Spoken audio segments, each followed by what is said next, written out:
लखनऊ में मुखर्जी जयंती पर कार्यक्रम। डॉक्टर मुखर्जी को सीएम योगी ने दी श्रद्धांजलि। एक भारत श्रेष्ठ भारत का संकल्प दोहराया। साध्वी सरिता गिरी बनी नई महामंडलेश्वर। स्वामी कैलाशानंद गिरी ने किया अभिषेक। वकालत छोड़ साध्वी ने लिया संन्यास। दिल्ली में झमाझम बारिश, गर्मी से बेहाल लोगों ने ली राहत की सांस। मौसम हुआ सुहावना।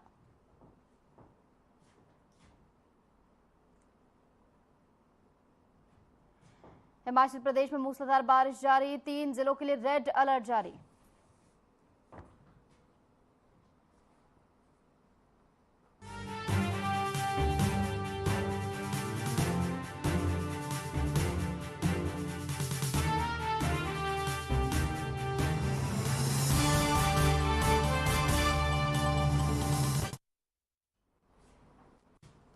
नमस्कार, मैं हूं आपके साथ निशु शर्मा और आप देख रहे हैं हमारा खास बुलेटिन हमारा उत्तर प्रदेश। चलिए शुरुआत करेंगे। लखनऊ में उत्तर प्रदेश के मुख्यमंत्री योगी आदित्यनाथ ने भारतीय जनसंघ के संस्थापक डॉक्टर श्यामा प्रसाद मुखर्जी के 125वीं जयंती पर उन्हें भावभीनी श्रद्धांजलि अर्पित की।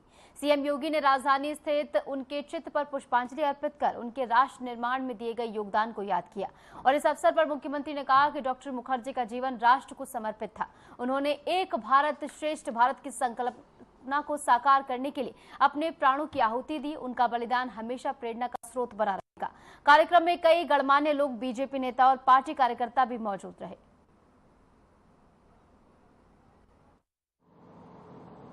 नेहरू सरकार के तुष्टीकरण की नीति के विरोध में उन्होंने मंत्रिमंडल से इस्तीफा दिया। भारतीय जनसंघ का गठन करने और उसके पहले अध्यक्ष होने के साथ ही जब भारत के संविधान में नेहरू सरकार ने कश्मीर को 370 धारा के माध्यम से अलग स्टेटस देने का प्रयास किया और परमिट सिस्टम जम्मू कश्मीर के लिए लागू किया, उसके खिलाफ सबसे पहले कोई आवाज उठी थी तो आवाज थी डॉक्टर श्यामा प्रसाद मुखर्जी जी की। उन्होंने उस समय एक नारा दिया था, एक देश में 2 प्रधान, 2 विधान और 2 निशान नहीं चलेंगे। डॉक्टर श्यामा प्रसाद मुखर्जी जी के इन सपनों को साकार किया है देश के यशस्वी प्रधानमंत्री श्री नरेंद्र मोदी जी ने, जब कश्मीर में धारा 370 को समाप्त करके कश्मीर को भारत के संविधान के अनुरूप शेष भारत के साथ जोड़ते हुए एक विधान, एक प्रधान और एक निशान के साथ उन्हें भी भारत की लोकतांत्रिक धारा के मुख्य धारा के साथ जोड़ने का जो अभिनव प्रयास हुआ है, आज जम्मू कश्मीर तेजी के साथ विकास कर रहा है।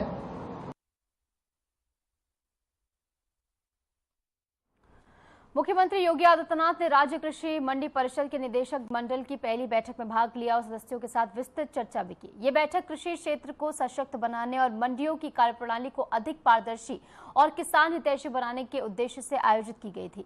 मुख्यमंत्री ने मंडी परिषद के कामकाज की समीक्षा करते हुए पारदर्शिता, ई गवर्नेंस और किसानों को तकनीकी रूप से सक्षम बनाने की दिशा में ठोस कार्य योजना तैयार करने पर जोर दिया है। बैठक में कृषि मंत्री, मंडी परिषद के वरिष्ठ अधिकारी और निदेशक मंडल के सदस्य मौजूद रहे।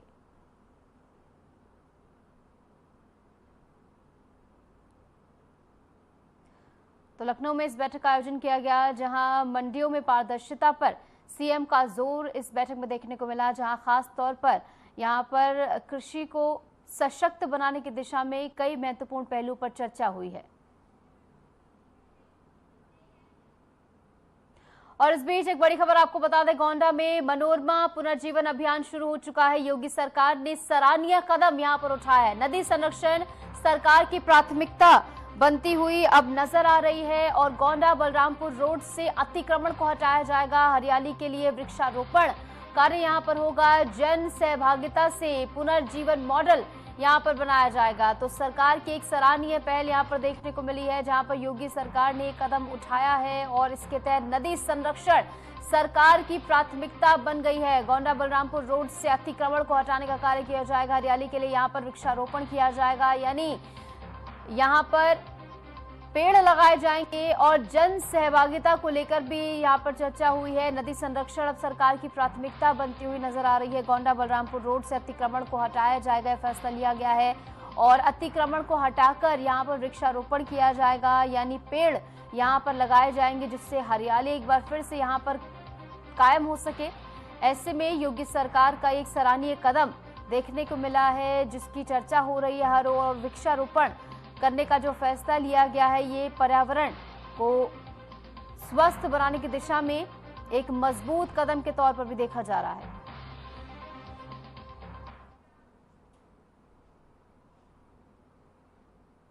हापुड़ जनपद में पर्यावरण संरक्षण को लेकर एक सराहनीय पहल की गई है। एक पौधा मां के नाम अभियान को गति देने के उद्देश्य जिला प्रशासन ने एक अनोखी शुरुआत की है। जिलाधिकारी अभिषेक पांडे ने इस अभियान की शुरुआत सैकड़ों स्कूली छात्र छात्राओं और को एक एक पौधा वितरित करके की है। इन छात्रों को ये पौधा अपने घर लगाने के लिए प्रोत्साहित किया गया है। ये पहल और इसका उद्देश्य है कि न केवल वृक्षारोपण हो और इसके अलावा परिवार और समाज को पर्यावरण के प्रति जागरूक करने का काम भी किया जाए। तो यानी कि लोगों को जागरूक करने के साथ साथ यहाँ पर पर्यावरण को लेकर एक नई पहल देखने को मिली है, जहां पर छात्रों को एक एक पौधा वितरित किया गया है। उनसे कहा गया है कि घर ले जाएं और पौधा लगाएं और डीएम की ओर से पौधे बांटे गए हैं, जहां पर वृक्षारोपण से स्कूली छात्र छात्रा जुड़ते यहाँ पर नजर आए हैं और उनको जागरूक किया गया है कि पर्यावरण को संरक्षित करना कितना ज्यादा जरूरी है। और ऐसे में एक एक पौधा भी वितरित किया गया है, जिसे घर ले जाकर लगाने की अपील यहाँ पर की गई है डीएम की ओर से, ताकि छात्रों के अंदर ये भावना जागृत हो सके कि पर्यावरण को संरक्षित करना है, उसको बढ़ाना है, जिससे पर्यावरणीय संतुलन बना रहे। और साथ ही साथ जो हम एक मौसम की मार झेलते रहते हैं, गर्मी में बहुत ज्यादा गर्मी, बारिश के मौसम में बहुत ज्यादा बारिश, ये जो पर्यावरणीय असंतुलन हो गया है, इसको स्थिर करने का उद्देश्य है। इस कार्यक्रम को एक जन आंदोलन का रूप देने के लिए और हमारे नागरिकों को इस कार्यक्रम से जोड़ने के लिए, जिससे कार्यक्रम महज एक सरकारी औपचारिकता ना रहे, हम विभिन्न स्कूलों में जाकर बच्चों को प्रेरित कर रहे हैं कि बच्चे स्वेच्छा से आगे आएं और अपने घर पे, अपने खेत पे, मेड़ पे पौधे लगाएं।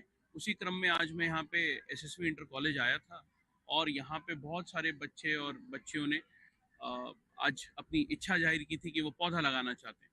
तो आज यहाँ पे निःशुल्क पौधे का वितरण किया गया है और बच्चों ने संकल्प लिया है कि वो पौधे का न केवल देखभाल करेंगे बल्कि पौधे के साथ आत्मीय रूप से भी जुड़ेंगे। हमें भरोसा है ऐसा करने से यह आंदोलन एक जन आंदोलन के रूप में आगे बढ़ेगा।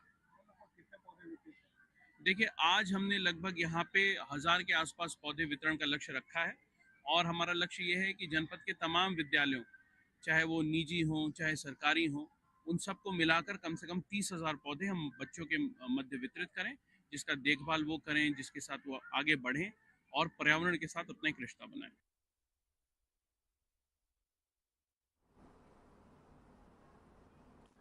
ग्रेटर नोएडा स्थित मां भगवती मंदिर में एक भव्य धार्मिक आयोजन में महामंडलेश्वर पट्टाभिषेक समारोह का आयोजन किया गया।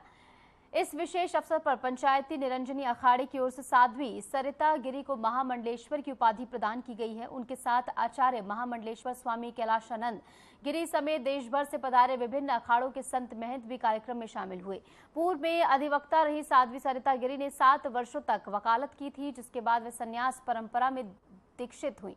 अब उन्होंने धर्म, संस्कृति और परंपरा के प्रचार प्रसार का संकल्प लिया है।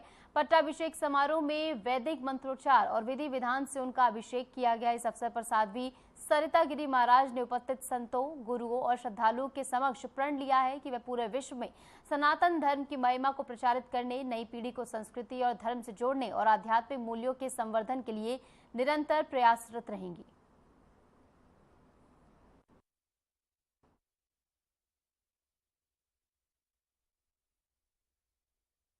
आज मैं बहुत प्रसन्न हूँ। महादेव की कृपा है कि आज इतने बड़े बड़े संत महंत यहाँ पर उपस्थित होकर के उन्होंने मुझे आशीर्वाद दिया है। ये मेरा सौभाग्य है और मैं सदा सदा निरंजनी अखाड़े का अपने साधु संतों का। सदा मैं उनकी बातों का अनुसरण मैं करूंगी। सदा सनातन धर्म के लिए मैं तैयार रहूंगी। पहले भी तैयार थी और अभी भी तैयार हूँ। हमेशा उन मान और मर्यादाओं को मैं हमेशा सम्मान सहित मैं रखूंगी और पूरा प्रयास करूंगी मैं कि हमारा सनातन धर्म जो मुझे आज इस कार्य के लिए चुना है वो अनवरत मैं करती जाऊं और सदा ही सनातन धर्म की रक्षा मैं करती जाऊं। बहुत बहुत आशीर्वाद साधुवाद। हम हरिद्वार पंचायत से खाना श्री निरंजनी से आई हुई है और हमारे पंच के द्वारा, हमारी परंपरा है, पंच के द्वारा महामंडलेश्वर बनाया जाता है। हमारी साध्वी सरिता गिरी जी जिन्होंने MA LLB किया हुआ है और 17 साल तक हाईकोर्ट में प्रैक्टिस की हुई है, उनके मन में वैराग्य उत्पन्न हो गया। उन्होंने संन्यास दिया और संन्यास के पश्चात आज उनको महामंडलेश्वर पद दे दिया गया है। वो महामंडलेश्वर नियुक्त हो गई है और आगे चल के वो महामंडलेश्वर सरिता गिरी जी के नाम।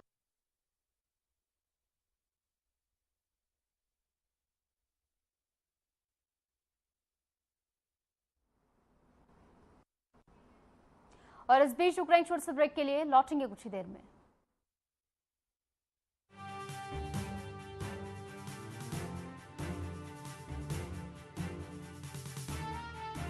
यशस्वी प्रधानमंत्री नरेंद्र मोदी जी के संकल्प सबका साथ सबका विकास को माननीय मुख्यमंत्री योगी आदित्यनाथ जी ने सामाजिक एकता एवं समरसता के उच्चतम मानदंडों के साथ बनाया है यूपी सरकार का मूल मंत्र। परिणाम स्वरूप 2017 के बाद उत्तर प्रदेश में सभी को मिले बिना किसी भेदभाव के रोजगार के समान अवसर एवं योजनाओं के लाभ।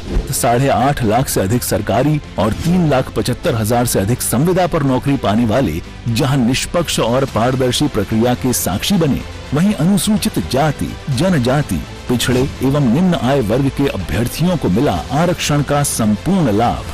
प्रधानमंत्री गरीब कल्याण अन्न योजना, प्रधानमंत्री आवास योजना और जल जीवन मिशन से लेकर मुख्यमंत्री युवा स्वरोजगार और एक जनपद एक उत्पाद जैसी विभिन्न योजनाएं यूपी में अंत्योदय से सर्वोदय का सपना कर रही हैं साकार। काम दमदार, डबल इंजन सरकार।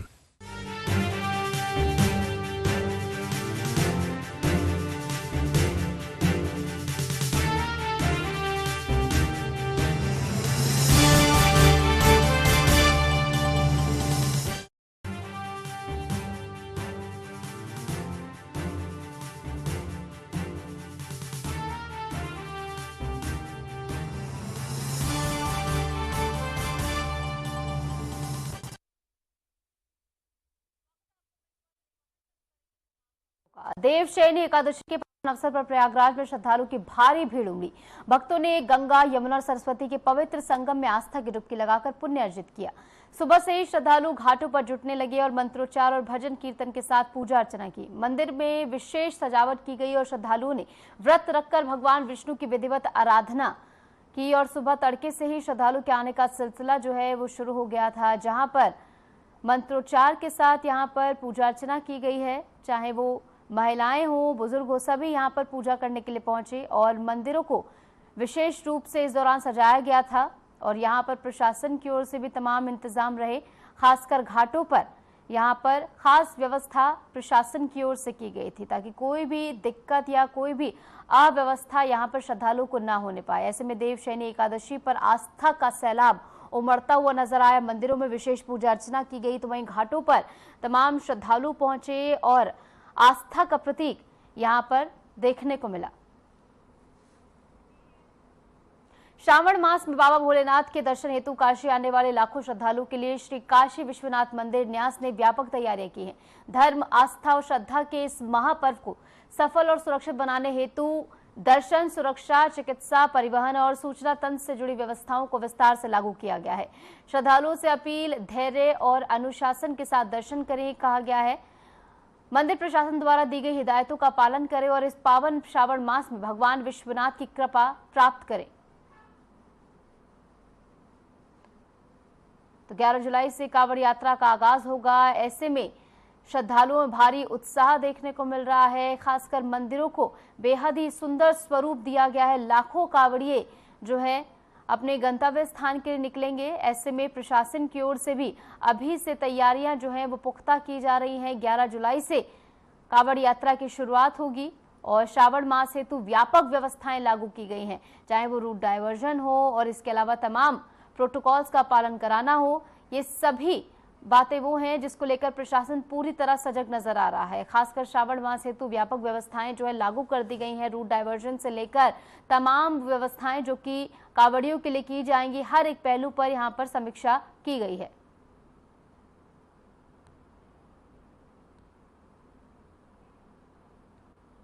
तो श्रद्धालुओं के लिए सुरक्षा जो है चाक चौबंद की गई है। प्रोटोकॉल दर्शन जो है बंद होंगे, यानी किसी भी प्रकार की वीवीआईपी दर्शन यहां पर बंद कर दिए जाएंगे, क्योंकि भारी संख्या में जब भीड़ यहां पर पहुंचेगी तो ऐसे में क्राउड मैनेजमेंट यानी कि भीड़ प्रबंधन के लिए प्रशासन यहां पर तमाम तरीके के प्रोटोकॉल लागू कर रहा है, जिसमें वीआईपी दर्शन पर भी रोक लगा दी जाएगी। कोई भी वीआईपी दर्शन इस दौरान यहां नहीं होंगे। हर हर महादेव। इस वर्ष श्रावण मास में श्री काशी विश्वनाथ धाम में जो तैयारियां हर वर्ष होती हैं, स्टैंडर्ड ऑपरेटिंग प्रोसीजर हमारा एसओपी बना हुआ है। उसी एसओपी के आधार पर यहाँ जो महाकुंभ का पलट प्रवाह की भीड़ थी, जो गत वर्ष का सावन था, सावन मास की जो भीड़ थी, इसको पूरे को कंट्रोल किया गया है। पूरे को रेगुलेट करते हुए इंसिडेंट फ्री सारे अभी तक सारे जो हमारे पर्व रहे हैं, बीते हैं, तो उसी एसओपी का पालन पुनः किया जाएगा, जिससे किसी प्रकार की जो अवांछनीय घटना है वो ना होने पाए और हम पूरी तरह से श्रद्धालुओं को सारी व्यवस्थाएं दे सकें। जो उसमें व्यवस्थाएं सुनिश्चित की जाती हैं उसके अंतर्गत जो एंड टू एंड बैरिकेडिंग है, जर्मन हैंगर्स हैं, मिस्ट फैन इंस्टॉल किए जाते हैं, 5 स्थानों पर चिकित्सा हेल्प डेस्क लगती है, साथ में एक आरोग्य केंद्र हमारा होता है, सभी जगह शिफ्ट वाइज डॉक्टर्स की ड्यूटी लगती है। हमारे पास एम्बुलेंस है, उसमें एक एम्बुलेंस हमारी एडवांस लाइफ सपोर्ट वाली भी है, वो लगातार अपनी ड्यूटी पर डिप्लॉय रहेगी। बच्चों के लिए, वृद्धजनों के लिए, निःशक्त जनों के लिए समय समय पर जो न्यूट्रिशियस फूड होता है, जैसे चॉकलेट हो गया, टॉफी हो गया, बिस्किट हो गया, इसका भी वितरण समय समय पर किया जाता है। इसके अतिरिक्त जो पेयजल के काउंटर होते हैं, वहां भी गुड़ की व्यवस्था होती है, इससे ग्लूकोज की कमी किसी की बॉडी में ना होने पाए।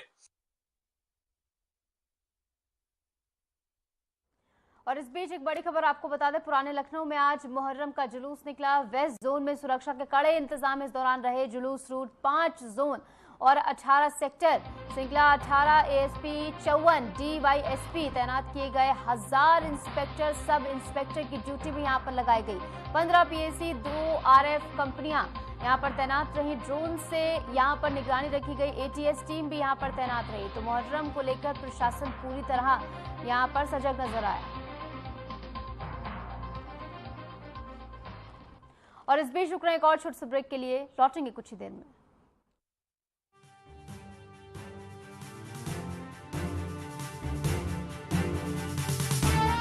नवाचारी और नवोन्मेषी शिक्षा व्यवस्था से युवाओं की आशाओं को नई उड़ान दे रहा है नया उत्तर प्रदेश।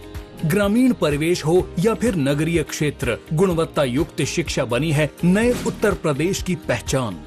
स्कूल चलो अभियान और शारदा प्रोग्राम जैसे अभिनव प्रयासों से ड्रॉप आउट दर में आई है उल्लेखनीय गिरावट। ऑपरेशन कायाकल्प और टैबलेट वितरण जैसे कदमों से डिजिटल शिक्षा को मिले हैं नए आयाम। बेसिक शिक्षा से हायर एजुकेशन तक शिक्षा में उठाए गए अभूतपूर्व कदमों से हुआ है एजुकेशन का ट्रांसफॉर्मेशन। अंत्योदय और बिना किसी भेदभाव के सबको समान शिक्षा का अधिकार बना है युवाओं के उज्जवल भविष्य का आधार। वर्ष 2017 के बाद डबल इंजन सरकार के अभिनव प्रयासों ने नए उत्तर प्रदेश की शिक्षा व्यवस्था में किया है युगांतकारी ट्रांसफॉर्मेशन। समान शिक्षा का अधिकार, डबल इंजन सरकार।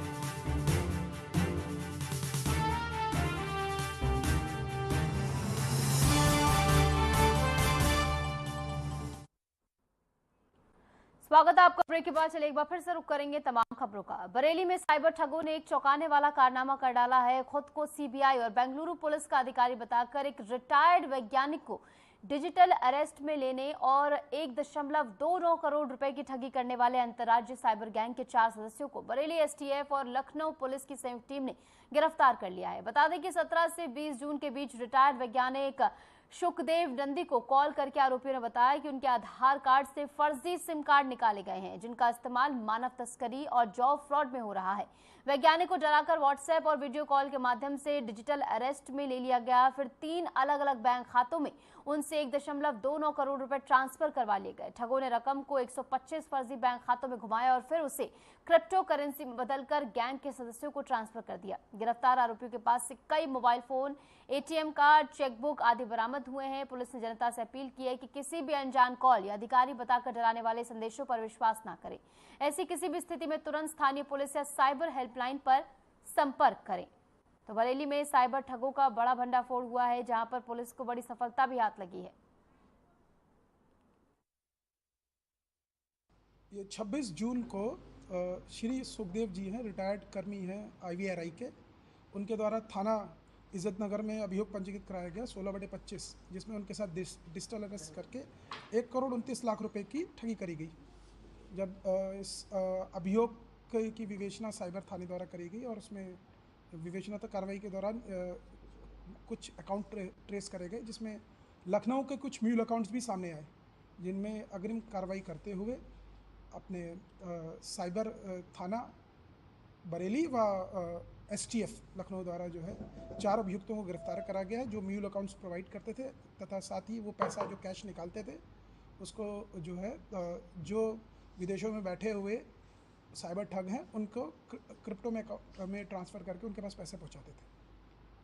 कितने लोग हैं?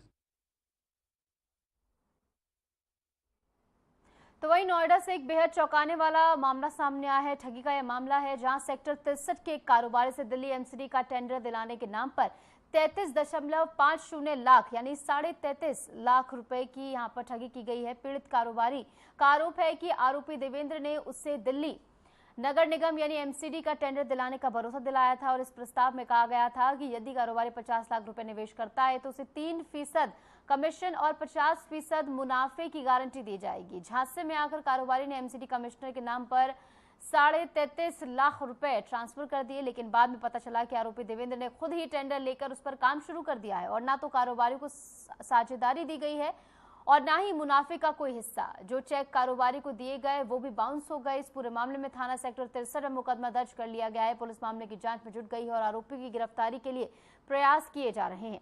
प्रशासन ने लोगों से अपील की है कि इस प्रकार के निवेश प्रस्तावों में सावधानी बरतें और पहले पूरी जांच परख लें।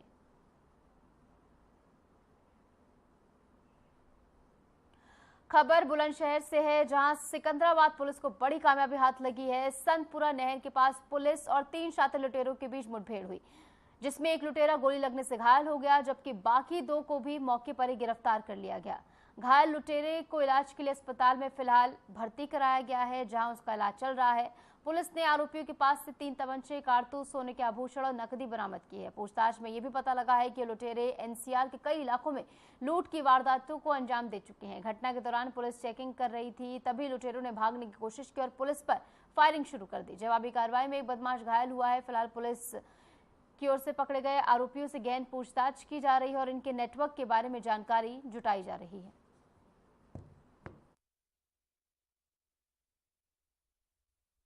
5 जुलाई 2025 को थाना सिकंदराबाद पुलिस द्वारा दादरी रोड पे सिरोधन कट के पास चेकिंग की जा रही थी। चेकिंग के दौरान जब 2 बाइकों को रुकने का इशारा किया गया तो उनके द्वारा संतपुरा नहर की तरफ भागने का प्रयास किया गया। संतपुरा नहर पे भी जब उन्हें चेकिंग के लिए रोका गया तो संतपुरा नहर की पटरी पे भागने लगे तथा उनके द्वारा पुलिस के ऊपर फायरिंग भी की गई। आत्मरक्षात्मक कार्रवाई में एक बदमाश के पैर में गोली लगी है तथा 2 बदमाशों को साथ में गिरफ्तार किया गया है। इनके पास से घटना में प्रयुक्त 2 मोटरसाइकिल जो ये कई अपराधों में अपने साथ यूज कर चुके हैं तथा 3 तमंचे, 2 खोखा कारतूस तथा 3 जिंदा कारतूस बरामद किए गए। साथ ही साथ इनके पास से तलाशी में पीली और सफेद धातु के कुछ आभूषण लगभग 37,000 रुपए भी बरामद किए गए हैं तथा मोटर चोरी करने के लिए जो तार प्रयुक्त होता है तथा जो काटने के लिए जो मशीन होती है उसको भी बरामद किया गया है।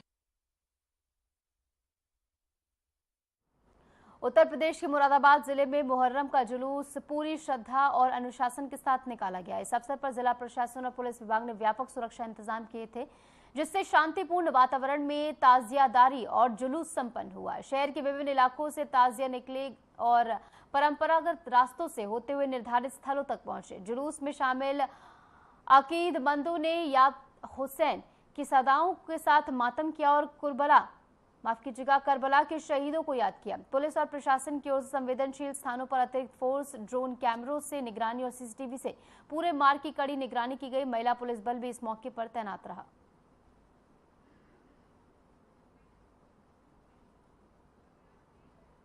और फिलहाल के लिए हमारे इस खास बुलेटिन में इतना ही। नमस्कार।